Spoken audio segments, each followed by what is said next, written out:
But generally, let's say you have been talking to these enterprise customers where they might be facing a similar challenge that they want to try a few pricing models in general, but the flexibility is not there with the product, right? So what is generally the way out? Do they stick to their current pricing model? Do they spend a lot of time, maybe years of time, to just replace the entire billing stack, bring someone new, and just make sure it's flexible enough for them to scale? Like, how does the entire thing go for them? Yeah, I would scale this down. So the big guys tend to do nothing. I hate to say it, right? But they tend to do nothing. It's too hard to move, or they'll kick the can down the road, things like that. The companies in the middle, 150 million, so on, scaling, changing, they already are updating their infrastructure. They're hiring, they're growing. They have more of an appetite to start introducing changes.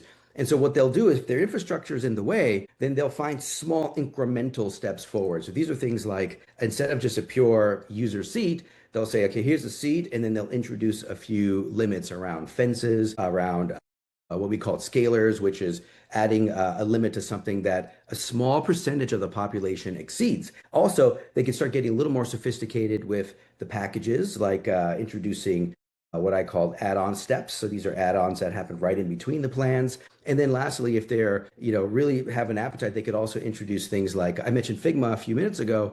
They have a light user versus like a power user and things like that. So there are ways to sort of introduce elements of monetizing the usage and of driving more expansion up the way. But those middle companies, again, are already in their what I call change mode, right? They're growing, they're hiring, they're changing, and so they could take incremental steps.